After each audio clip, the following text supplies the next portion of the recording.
kita ini sudah memasuki yang namanya akhir zaman. Zaman sudah akhir. Zaman sudah akhir. Ternyata kezaliman, kedurhakaan sudah sangat merajalela. Bahkan di seluruh dunia, dan termasuk juga sudah melanda di Jazirah Arab. Lalu jamaah sekalian, kezaliman itu sangat lengkap sekali, baik terhadap manusia maupun hewan maupun alam semesta ini. Kepada manusia, bagaimana saudara muslim kita di Palestina misalnya, puluhan tahun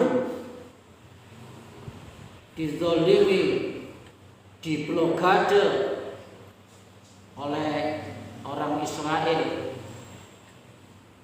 Lalu juga termasuk baru-baru ini di India, pembantaian terhadap kaum muslimin oleh orang-orang Hindu. Belum lagi yang di Myanmar Rohingya, di Cina, di Syria. Begitu luar biasanya kezaliman. Tapi seakan-akan dunia tenang-tenang saja, enjoy saja. Begitu juga terhadap hewan, bagaimana diperlakukan yang semena-mena.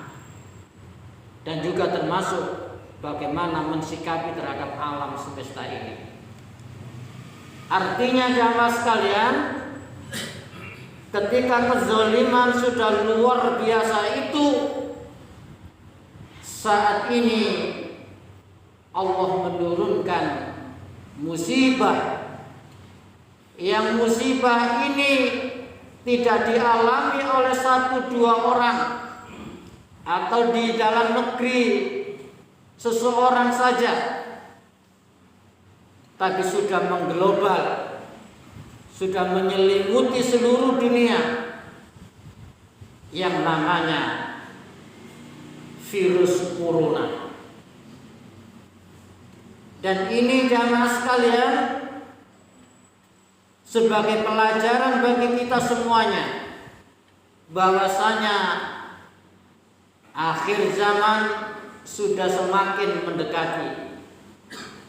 Allah memberi pelajaran, karena nanti boleh jadi ketika kita semua umat manusia dikagetkan oleh yang namanya dukhon, ujuk-ujuk dukhon keluar 40 hari 40 malam dalam keadaan gelap seluruh dunia. Boleh jadi kita dikagetkan dengan munculnya atau dibaiatnya Imam Mahdi. Boleh jadi kita nanti dikagetkan oleh munculnya Dajjal. Dan boleh jadi umat manusia dikagetkan oleh terbitnya matahari dari barat. Yang kalau sudah terbit dari barat, taubat sudah tidak diterima lagi. Oleh sebab itu, mudah-mudahan pelajaran hikmah kita semakin meningkatkan kekuatan keimanan dan ketakwaan kita, mendekatkan diri kepada Allah. Mudah-mudahan senantiasa kita tingkatkan kepada kita semuanya ini. Ma'asyiral muslimin rahimakumullah. Virus corona ini jamaah sekalian, yang pertama ditarget adalah negara Cina yang dimulai di kota Wuhan.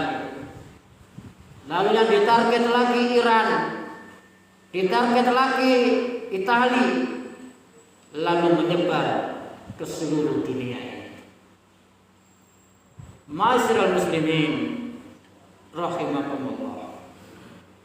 Dalam mensikapi adanya virus corona ini jamaah sekalian, mari kita ingat di dalam Al-Quran surat Al-Baqarah ayat 155 dan 156.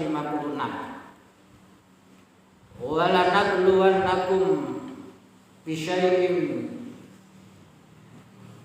minal ju'i minal khawf wal ju' wa naqsim minal amwal wal anfus was samarat wa basyirish sabirin alladzina idza asabatuhum musibah qalu inna lillahi wa inna ilaihi raji'un. Ini jamaah sekalian nanti bisa dibuka di rumah. Jamaah sekalian yang berbahagia, wala nabluwannakum bisyai'in, sungguh akan aku uji kamu itu, seluruh umat manusia akan diuji jamaah sekalian. Bisyai'in, dengan sedikit saja. Diuji apa jamaah sekalian? Minal khauf, rasa takut, rasa cemas, rasa takut dan rasa cemas yang saat ini kita rasakan semuanya. Dilarang untuk kumpul yang banyak agar tidak tertular. Sekolah diliburkan. Bahkan sudah banyak masjid-masjid yang tidak menyelenggarakan sholat Jumat. Alhamdulillah masjid kita, Masjid Al-Islah Lebo Sidoarjo masih menyelenggarakan. Mudah-mudahan kita senantiasa dijaga oleh Allah Subhanahu wa taala. Minal khauf, rasa takut jamaah sekalian. Tapi jamaah sekalian, kalau kita bandingkan dengan rasa takutnya yang sudah diujikan oleh saudara kita di Palestina, di Syria, di Myanmar, di India, di Thailand, di Filipina, tidak ada apa-apanya jamaah sekalian. Mereka puluhan tahun dihinggapi rasa al-khauf dengan tidak menentu kapan selesainya. Ini Allah merasakan kepada kita semuanya, dan tidak ada apa-apanya dengan mereka. Oleh karena itu di dalam menjaga al-khauf ini dahulu digambarkan, diceritakan, dikisahkan ketika Nabi Yunus ditelan ikan paus. Di situ terjadi 3 kegelapan. Kegelapan malam, kegelapan di dalam ikan, dan kegelapan di dasar laut. Lalu ini yang dibaca jamaah sekalian. Zikir ini, wirid ini patut kita contoh. Mudah-mudahan Allah menyelamatkan kita. Nabi Yunus saja diselamatkan oleh Allah dengan kegelapan yang seperti itu. Mudah-mudahan kita juga akan diselamatkan oleh Allah. La ilaha illa anta subhanaka inni kuntu minaz zalimin. La ilaha illa anta subhanaka inni kuntu minaz zalimin. Rahimakumullah. Lalu kita akan juga dihadapkan setelah minal khauf wal ju', rasa kelaparan jamaah sekalian.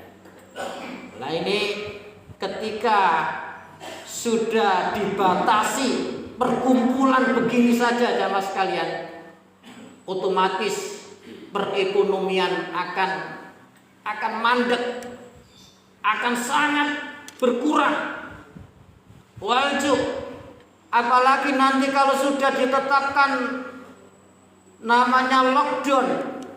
Lockdown itu artinya dikunci, nggak boleh keluar, nggak boleh masuk di suatu daerah, apalagi di suatu negara. Dan sekarang saja sudah ditutup di bandara. Kalau terjadi lockdown, boleh jadi walju akan menimpa. Apalagi di negeri kita ini yang senantiasa mengimpor, kebiasaan mengimpor baik beras, gula, dan lain sebagainya. Karena kalau sudah lockdown harus mandiri, mengupayakan bagaimana pangan itu bisa tercapai dengan baik. Nah, itu nanti bisa akan menjadi walju, akan terjadinya kelaparan. Lalu termasuk juga jamaah sekalian, wa naqsim minal amwal, dan kekurangan harta. Kekurangan harta karena perekonomian mandek, perputaran harta otomatis sangat-sangat berkurang. Apalagi ketika akhir zaman jamaah sekalian, yang namanya uang kertas, yang namanya uang elektronik, ATM dan lain sebagainya akan hambar dan boleh jadi bubar. Dan yang paling bertahan adalah yang namanya emas. Oleh sebab itu baik sekali ketika kita semua punya investasi emas, karena itu satu-satunya yang paling baik untuk bertahan ketika terjadinya lockdown atau terjadinya wanasil minal amwal. Lalu selanjutnya jamaah sekalian, wal anfus, jiwa yang saat ini informasinya sudah hampir 1.000 orang yang terkena virus corona, dan sudah sekitar 100 orang yang meninggal. Wal anfus was samarat, buah-buahan, artinya pertanian gagal panen yang akan menyelimuti ketika terjadinya musibah seperti ini. Tapi jamaah sekalian, ketika terjadinya minal khauf wal ju' wa naqsim minal anwal wal anfus was samarat, tapi akhir ayatnya ditutup oleh Allah jamaah sekalian, wa basyiris sabirin, dan beritakanlah gembira bagi orang-orang yang sabar. Beritakan gembira bagi orang-orang yang sabar. Lalu diteruskan di dalam ayat selanjutnya sama sekalian, siapakah orang-orang yang sabar itu? Nah, ini jamaah sekalian, alladzina idza asabathum musibah qalu inna lillahi wa inna ilaihi raji'un. Yaitu orang-orang yang sabar itu ketika ditimpa musibah, dia mengatakan, dia punya mindset, dia punya pola pikir, dia punya paradigma. Qalu, dia mengatakan, inna lillahi wa inna ilaihi raji'un. Sesungguhnya kita semua dari Allah, dan pasti kita akan kembali kepada Allah Subhanahu wa taala. Barakallahu li wa lakum wa lisairil muslimina wal muslimat wal mu'minina wal mu'minat fastaghfiru innahu huwal ghafurur